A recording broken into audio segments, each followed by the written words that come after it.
Shalom semuanya. Halo. Ya, jumpa lagi dalam ibadah kita ya. Masih ibadah online. Kita percaya kita semua dalam perlindungan Tuhan, dalam pemeliharaan Tuhan. Kita semuanya senantiasa sehat, terlindung dari virus COVID. Amin. Ya, baik Bapak Ibu. Walaupun suasana seperti ini, kita tidak mau kehilangan hadirat Tuhan. Kita mau sungguh mau menikmati hadirat Tuhan saat ini dan setiap hari. Amin. Kita mau datang ke hadirat Tuhan. Kita mau merasakan saat indah saat kita berada di hadapan Tuhan. Saat indahku berhadapan denganmu.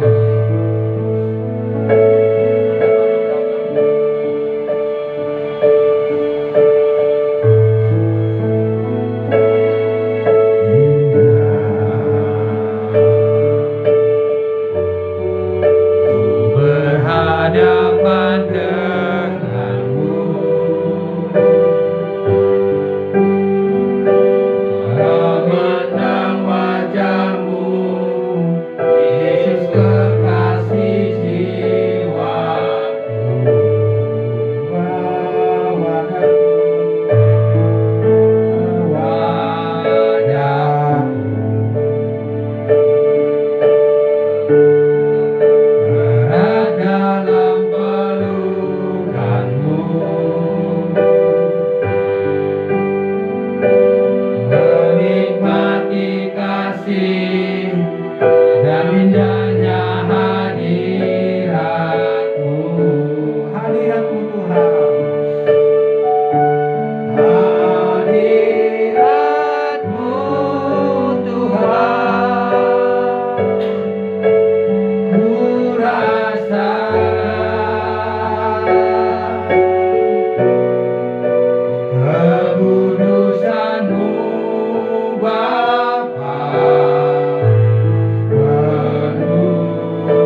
mau tetap menikmati hadirat-Mu Tuhan, menikmati kebaikan-Mu Tuhan.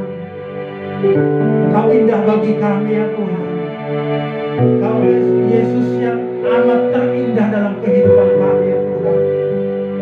Setiap saat, setiap detik Tuhan, kami mau selalu berada di hadapan-Mu Tuhan, menikmati kasih-Mu Tuhan, menikmati anugerah-Mu ya Tuhan. Terima kasih ya Tuhan buat pagi hari ini Tuhan. Sungguh kami mau dilawat ya Tuhan. Anugerah-Mu tercurah bagi setiap kami ya Tuhan. Hati kami yang rindu dipuaskan Tuhan, karena hadirat-Mu ada di tempat ini ya Tuhan. Terima kasih ya Tuhan. Ini hati kami Tuhan, ini kerinduan kami ya Tuhan. Lewat pujian kami ya Tuhan, kami mau berseru, kami mau panggil Engkau Bapa, Abba Bapa. Yesus adalah juru selamat kami ya Tuhan, tempat perlindungan kami ya Tuhan, tempat pertolongan kami ya Tuhan. Terima kasih ya Tuhan. Kami bersyukur buat pagi hari ini Tuhan, buat keindahan bersama-sama dengan Engkau Tuhan. Engkau indah dalam hidup kami ya Tuhan. Terima kasih ya Bapa. Terima kasih Tuhan. Kami bersyukur Tuhan buat kenikmatan yang Tuhan anugerahkan dalam hidup kami. Haleluya. Kami siap memuji kebesaran nama-Mu di tempat ini Tuhan. Dalam nama Yesus Kristus kami telah berdoa dan mengucap syukur. Haleluya. Amin. Amin. Ya, kita mau katakan Yesus yang adalah gunung batu, kota benteng kita, penolong kita, dan keselamatan kita. Amin. Kita bersorak-sorai, sama-sama kita mau nyanyikan nyanyi ini. Saya mengundang Bapak Ibu untuk kita semua bangkit berdiri, bersukacita di hadapan Tuhan, karena Dialah gunung batu kita, kota benteng kita, dan penolong kita di saat-saat situasi seperti sekarang. Haleluya.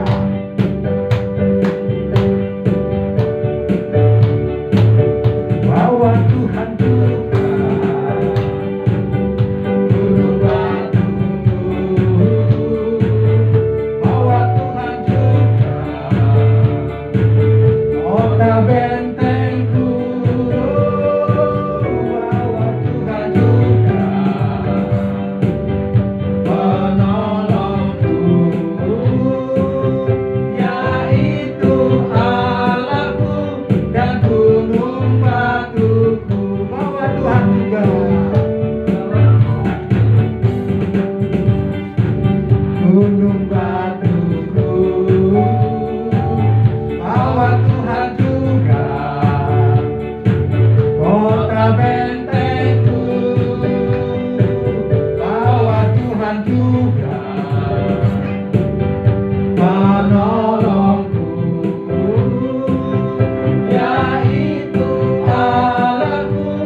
Haleluya.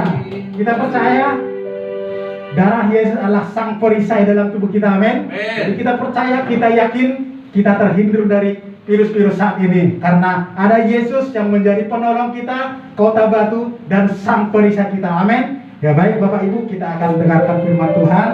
Karena waktu kita cuma singkat, kita mau menikmati lagi hadirat Tuhan.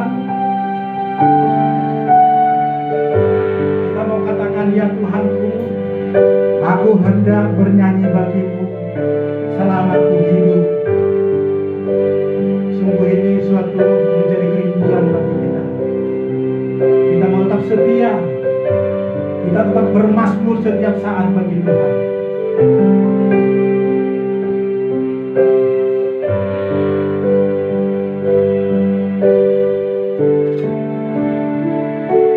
Ya Tuhanku, aku hendak bernyanyi bagimu selama ku hidup. Ya Allahku,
masing-masing Tuhan.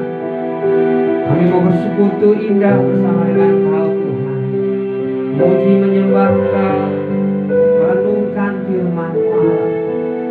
Kami sekeluarga, kami dan seisi rumah kami Tuhan, mau datang menyembah Kau, mendengar suara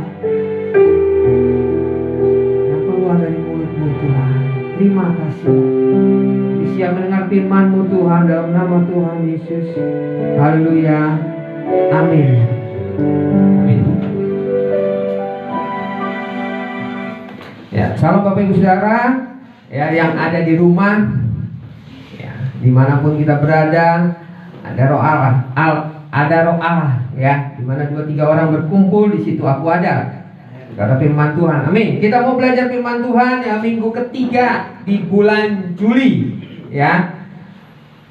Hamba sama dengan taat. Bapak Ibu Saudara, ketika kita beribadah di rumah, kita adalah seorang hamba. Kita adalah seorang yang taat ya. Kita mau belajar ada satu destiny, tujuan Allah ketika Dia memberikan hati yang baru, yaitu hati yang taat. Filipi 2 ayat 7 dan 8 ya. Melainkan telah mengosongkan dirinya sendiri dan mengambil rupa seorang hamba dan menjadi sama dengan manusia, dan dalam keadaan sebagai manusia Ia telah merendahkan dirinya dan taat sampai mati, bahkan sampai mati di kayu salib. Satu teladan yang luar biasa. Yesus adalah seorang hamba. Yesus adalah seorang yang taat. Saya mau bagikan bahwa saudara, hamba sama dengan taat. Seorang hamba dikenal karena ketaatannya, dan orang yang taat akan disebut seorang hamba. Dan Yesus adalah teladan, ya. Kita ini ayat-ayat favorit kita ya, Yeskiel 36 ayat 26 ya. Kamu akan kuberikan hati yang baru dan roh yang baru di dalam batinmu, dan aku akan menjauhkan dari tubuhmu hati yang keras, dan kuberikan kepadamu hati yang taat. Destininya Allah itu kita memiliki hati yang taat. Seorang hamba yang memiliki hati yang taat. Dan kita akan belajar ya, jenis-jenis ketaatan, jenis-jenis seorang hamba ya. Karakter seorang hamba yang pertama kita mau belajar ya, dengan singkat cepat ya. Satu, mendengar, lalu taat, melakukan dengan segera. Bapak Ibu Saudara, hamba itu sama dengan budak. Kalau budak diperintah, lakukan dengan segera. Itu zaman dahulu. Dan sesuatu yang ketika saya belajar baca Mazmur, ada sesuatu yang mungkin kita mau belajar, bahwa Daud selalu mengatakan titah Tuhan. Firman itu titah Tuhan. Titah itu perintah raja yang absolut, yang nggak bisa diganggu gugat, harus dilaksanakan ya. Mendengar, taat, melakukan dengan segera ya. Saya kasih contoh, 2 hari lagi kita akan merayakan hari raya kurban ya. Kejadian 22 ayat 2 sampai 3. Firman-Nya, ambillah anakmu yang tunggal itu yang kau kasih, yakni Ishak, pergilah ke tanah Moria dan persembahkanlah dia di sana sebagai korban bakaran pada salah satu gunung yang akan kukatakan kepadamu. Keesokan harinya pagi-pagi bangunlah Abraham. Ia memasang pelana keledainya dan memanggil 2 orang bujangnya beserta Ishak anaknya. Ia membelah juga kayu untuk korban bakaran itu. Lalu berangkatlah ia dan pergi ke tempat yang dikatakan Allah kepadanya. Diberikan firman kepada Abraham. Lalu keesokan pagi-paginya bangunlah Abraham. Dia persiapkan semua. Dia nggak bawa Ishak aja, dia persiapkan semuanya. Dia bawa 2 bujangnya, dia bawa kayu bakar, lalu dia berangkat. Lalu diceritakan dia bawa semuanya. Dia bawa batu api, dia bawa pisau. Dia lakukan dengan segera. Saya mau ingat cerita pengalaman saya ketika saya masih umur 22-23. Teman saya sebenarnya mentor tetapi jadi saudara PA ya. Dia pernah cerita gini, ketika dia disuruh menjadi hamba Tuhan dia nggak mau. Dan dia ngomong sekitar sebulan sampai 2 bulan dia lumpuh bener lumpuh, kakinya tidak ada apa-apanya tetapi tidak bisa bergerak di kursi roda. Dan ketika dia berpikir kenapa ya, lalu tanya sama Tuhan, dia merenung, kamu harus menjadi hamba-Ku melayani. Lalu setelah itu dia mau melayani, dia sekolah teologi, dia melayani pada waktu itu di gereja yang sama, GKD Jakarta. Dan ketika dia sudah punya di dalam hatinya, niat di dalam hatinya, itu kakinya sembuh. Satu ketika tahun 2002-2003 saya lupa, dia punya keinginan, bukan keinginan, ada satu kerinduan Tuhan untuk dia melayani kembali, ya. Mission trip yang kedua, gitu, karena sebulan atau 2 bulan yang lalu, setengah tahun yang lalu itu ke Pacitan dan gak di follow up. Lalu dia takut gitu ya, waduh nanti lumpuh lagi nih kalau gak taat gitu ya. Jadi dia berpikir saya ini hamba gitu. Lalu diskusi sama saya tidak berpikir panjang, saya berdoa besok paginya kata Tuhan berangkat gitu ya. Jadi saya masih ingat kami usia muda umur 23 berangkat ya. Jujur mungkin nggak seizin gereja, pakai dana sendiri ke Pacitan gitu ya. Sekitar saya lupa 3 sampai 5 hari kita melayani. Dan saya masih ingat itu pertama kali orang-orang yang kami baptis, orang-orang pertama kali yang kami baptis di situ ada sekitar 3 atau 4 orang kita baptisan Roh Kudus dan luar biasa. Setelah itu pulang gereja baru laporan gitu ya, dengan dana masing-masing gitu ya. Kita sendiri kami ingatkan desa Karangnongko di Pacitan. Lakukan dengan segera, itu seorang hamba. Yang kedua, ya, karakter seorang hamba. 2, mendengar, taat, melakukan dengan tepat. Bapak Ibu Saudara, banyak hamba Tuhan di Alkitab ini orang-orang yang apa ya, yang benar-benar terinci dan dilakukan secara terinci ya. Ketika Nuh membuat bahtera itu diberikan perintah dengan sangat detail oleh Allah dan dilakukan dengan tepat. Musa membangun kemah, tabernakel yang pertama di bangsa Israel itu dengan secara rinci Tuhan bagikan itu. Kalau kita baca itu di Keluaran ya, diulang lagi diulangan gitu ya,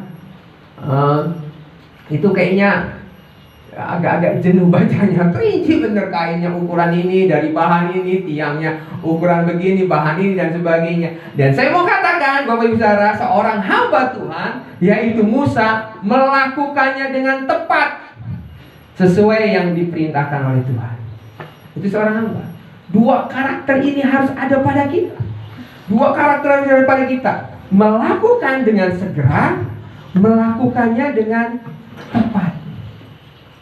Bapak Ibu Saudara, itu harus ada pada anak-anak Tuhan, harus ada pada gerejanya. Ketika pemerintah ngomong, oke, ibadah di rumah sederhana. Pakai masker. Memberi diri divaksin. Bapak Ibu Saudara, saya merenung Bapak Ibu Saudara. Sebelum kita baca ayat ini, ayat favorit Matius 7 ayat 24. Setiap orang yang mendengar perkataanku ini dan melakukannya, ia sama dengan orang yang bijaksana yang mendirikan rumahnya di atas batu. Ya, ini orang yang melakukan dengan tepat.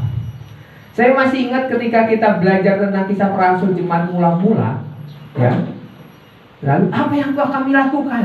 Semua orang bertanya kepada Petrus, dan Petrus berkata begini, bertobatlah dan berilah dirimu dibaptis.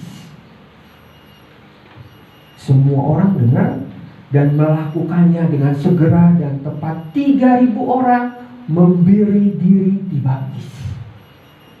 Itu jemaat mula-mula. Gereja harus dibangun oleh karakter hamba yang ada di dalam.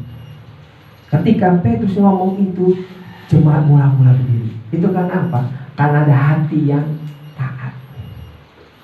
Hati yang taat. Nah, kita akan belajar beberapa hati yang mirip-mirip taat gitu ya. Beberapa hati yang mirip-mirip hamba ya. Yang pertama karakter, saya katakan karakter hampir seorang hamba.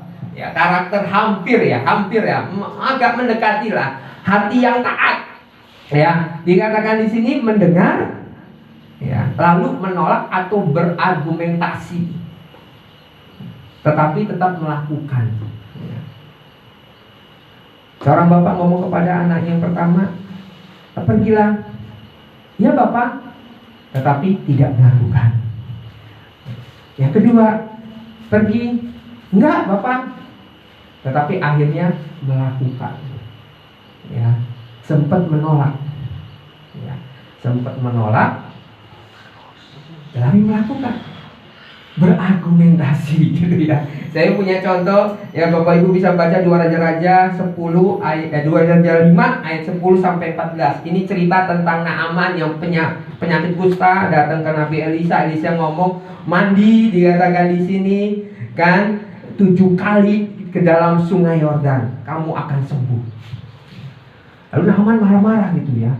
Hambanya ini nggak mau datang kan, cuma kasih pesan kesuruhannya, lalu suruh mandi di sungai Yordan. Dia marah-marah karena di sungai yang lebih baik, yang lebih bagus, lebih jernih kan. Ada Abama, ada Palpar, ada sungai-sungai Damsik yang lebih baik dari sungai-sungai di Israel. Dia protes, dia marah, dia gusar. Lalu lama-kelamaan dinasihatin sama anak buahnya, nurutlah, nanti sembuh kok.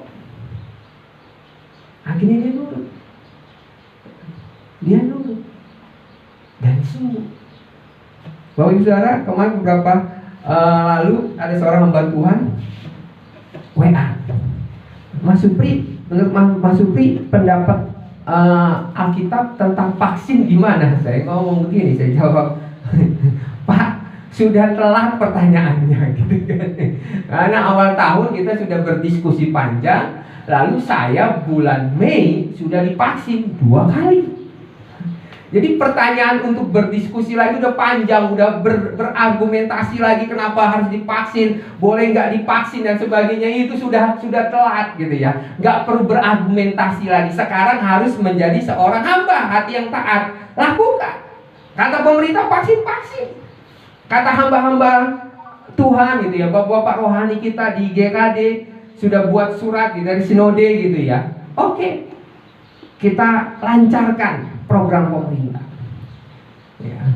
Terakhir 108 juta orang akan divaksin, itu program pemerintah. Lakukan itu, gak usah berargumentasi lagi. Nah Naaman berargumentasi, tetapi akhirnya dia taat. Bapak Ibu Saudara, yang keempat, ini karakter yang bukan ya seorang hamba mendengar, berdalih atau berargumentasi. Ini bahasa yang bagus dari Pak Eka kemarin waktu PA, saya langsung lihat, oh ya, berargumentasi ini bahasa yang cukup halus, tetapi sesungguhnya saya mau katakan ini menolak dengan halus ya. Intinya apa? Tidak melakukan ya. Lukas 14, 16 sampai 24 itu ada seorang yang mengadakan perjamuan besar lalu mengundang banyak orang. Nah, ada beberapa hal dari yang kita akan belajar di sini. Tetapi mereka, ya, Lukas 14 ayat 16 sampai 24 ya.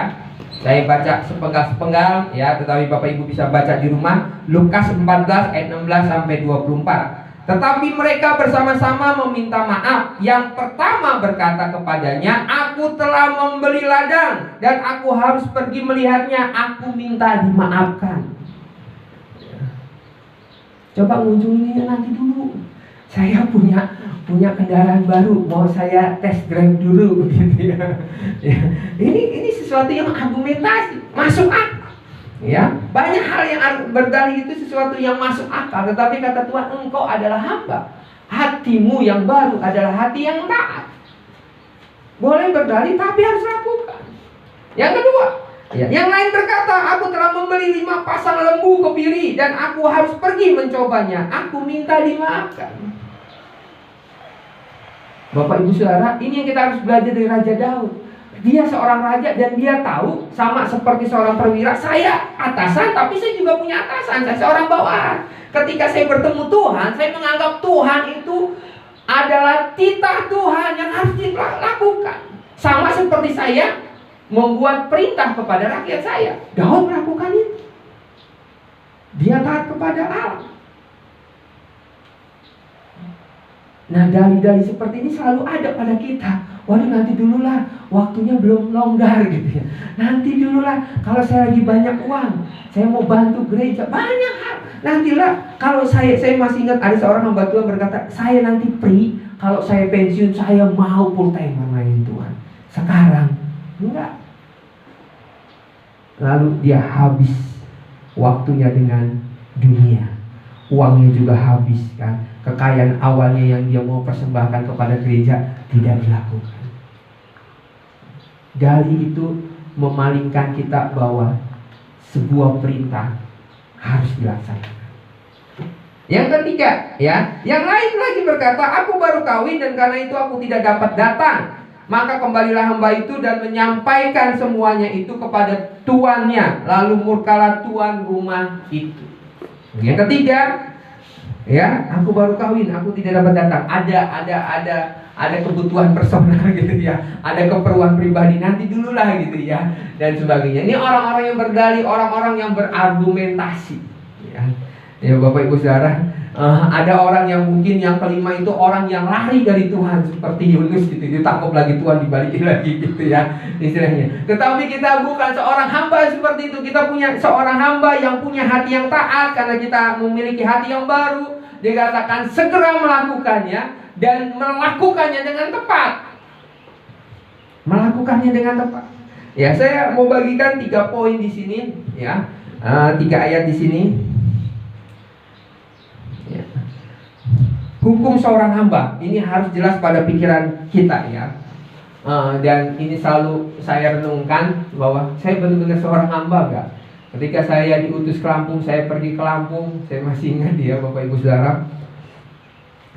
Saya baca terakhir gitu ya di firman Tuhan, kalau engkau pergi jangan membawa apapun gitu ya. Saya merenung-renung Bapak Ibu Saudara, ini sesuatu yang cukup unik gitu ya. Boleh saya ceritakan. Saya diutus, saya di waktu tahun 2001 ya, diantar Bapak rohani saya, Dad Edu dan Mam Eli gitu ya, dari mobil gitu ya, mobil Kijang Innova saya ingat kan. Saya diberi satu sepeda oleh teman PA saya ya, Rudy Hart. Lalu dikasih TV sama VCD ya, karena saya akan mengajar di Bandar Jaya. Dibawa itu semua, saya pikir sesuatu yang bangga gitu ya, walaupun sesungguhnya kami nggak punya kasur gitu ya, nggak punya peralatan, tetapi saya bersuka cita. Lalu ketika itu ada satu kejadian Bapak Ibu Saudara, sepeda diambil maling, TV dan VCD-nya diambil maling. Benerlah kata firman Tuhan, jangan bawa bekal apapun. Jangan bawa bekal apapun. Dan akhirnya bersyukur saya diberi oleh Tuhan lebih banyak lagi yang tidak saya harapkan, yang mungkin tidak terpikirkan, tidak didoakan. Tuhan beri ketika saya belajar menjadi taat ya. Hukum seorang hamba yang Matius 8 ayat 9 ya, ini harus direnungkan lebih lagi. Sebab aku sendiri seorang bawahan dan di bawahku ada pula prajurit. Jika aku berkata kepada salah seorang prajurit itu pergi, maka ia pergi, dan kepada seorang lagi datang, maka ia datang. Ataupun kepada hambaku kerjakanlah ini, maka ia mengerjakannya ya. Ia mengerjakannya. Bapak Ibu Saudara, hukum seorang hamba ini hidupnya itu dengar perintah, lakukan. Dengar perintah, lakukan. Sekarang perintah siapa? Perintah Tuhan, Raja di atas segala raja. Ini hukumnya. Nah, sekarang banyak orang ini banyak apa ya? Ya tadi itu banyak dalih, banyak argumentasi, banyak hal yang aneh-aneh lah istilahnya. Bapak menjadi WL ya, nanti dulu, kan? Bapak berhenti rokok, enggak, nanti lama-kelamaan bisa berhenti kok rokoknya. Hamba enggak seperti itu. Bapak ngerokok, iya, berhenti rokok, iya siap, saya berhenti, tolong doakan ya. Itu hal yang luar biasa. Itu seorang hamba. Bapak sudah baca kitab? Belum. Oke, besok belajar baca kitab. Tiap bangun pagi, siapa? Tolong bantu ya. Itu seorang hamba. Nantilah. Ya kalau lagi ingat gitu ya. Kalau lagi bersemangat, semangat gitu. Itu bukan hamba. Hamba itu pergi. Kerjakan. Itu hukum orang. Jangan, sebulan lagi saya sudah ingatkan loh. Oh iya ya, sudah sebulan ya. Lupa saya lakukan. Itu bukan hamba. Itu hukum seorang hamba. Dan Yesus lakukan itu. Ya. Yohanes 4 ayat 34 ya. Ini hukum seorang hamba, sebenarnya makanan seorang hamba ya. Kata Yesus kepada mereka, Yohanes 4 ayat 34. Kata Yesus kepada mereka, makananku ialah melakukan kehendak Dia yang mengutus aku dan menyelesaikan pekerjaannya. Itu hati seorang hamba, itu hati yang taat. Makananku melakukan kehendak Dia yang mengutus aku. Siapa? Bapa di surga. Dan menyelesaikan pekerjaannya. Seorang hamba itu melakukan apa yang diperintahkannya dan menyelesaikan. Itu hukum. Ada di dalam hati kita. Saya katakan hati di sini ya, hati. Ada di dalam hati kita, pikiran kita. Saya ini hamba. Ya. Ada beberapa hal saya ketika belajar, saya ini orang yang penakut gitu ya. Saya ini penakut, saya masih ingat ketika diutus ke Lampung, orang berpikir, wah Lampung gitu kan. Ya istilahnya. Tetapi mau belajar taat, kan? Ada satu ketakutan, tetapi Tuhan, saya ini hamba. Ada satu keengganan, kemalasan, itu musuh-musuhnya kita ya. Ketakutan, keengganan, kemalasan gitu ya. Istilahnya musuh-musuh kita. Tetapi katakan saya seorang hamba dan majikan saya adalah Tuhan Yesus. Amin. Ya. Yang ketiga, nah saya mengatakan ini kebahagiaan seorang hamba. Ya. Matius 25 ayat 21. Maka kata tuannya itu kepadanya, baik sekali perbuatanmu itu, hai hambaku yang baik dan setia. Engkau telah setia dalam perkara kecil, aku akan memberikan kepadamu tanggung jawab dalam perkara yang besar. Masuklah dan turutlah dalam kebahagiaan Tuhanmu. Bapak Ibu Saudara yang terkasih dalam nama Tuhan Yesus, kebahagiaan seorang hamba ketika dia setia perkara kecil, diberikan perkara yang besar, diberikan lagi perkara yang lebih besar, diberikan lagi yang lebih besar lagi, sampai dikatakan turutlah dalam kebahagiaan Tuhan, dalam sorga yang kekal. Itu seorang hamba. Bapak Ibu Saudara, ini satu contoh yang ada dalam diri Yusuf. Diri Yusuf adalah seorang budak yang dijual. Dia setia. Dia seorang hamba. Dia katakan dia seorang hamba, dan dikatakan dalam waktu percakapan dengan istri Potifar gitu istilahnya, mana mungkin apa melakukan yang besar ini di hadapan Tuhan. Dia berkata bahwa ada majikan yang lebih tinggi lagi, bukan Potifar tetapi Allah. Dan dia takut. Dia lakukan setiap perkara kecil, naik sampai apa? Sampai dia Perdana Menteri. Dan dia katakan dia tetap seorang hambanya Tuhan. Dia lakukan pekerjaan itu, tetapi dia setia. Dia lakukan yang kecil, besar, lebih besar lagi, dan lebih besar lagi, sampai pada kebahagiaan Tuhan. Amin. Kita seorang hamba. Dan katakan dalam diri kita, katakan, saya seorang hamba. Saya memiliki hati yang taat. Amin. Kita tutup di dalam doa. Haleluya. Haleluya.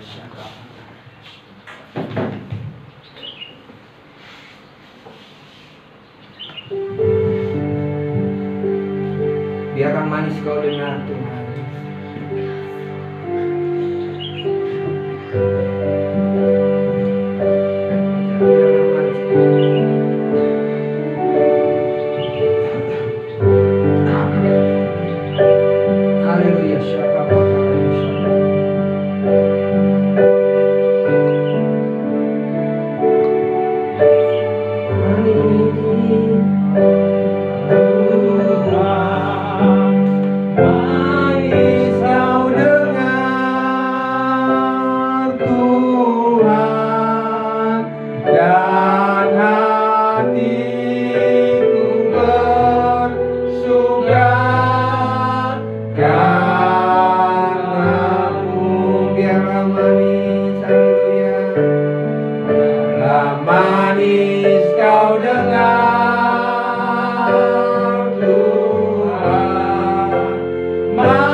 buat firman ini Tuhan.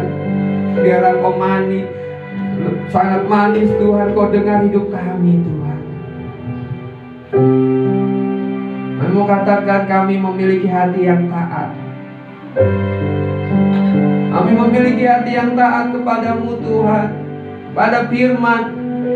Kami adalah hamba Tuhan, dan Kau majikan kami. Kami berdoa di dalam nama Tuhan Yesus.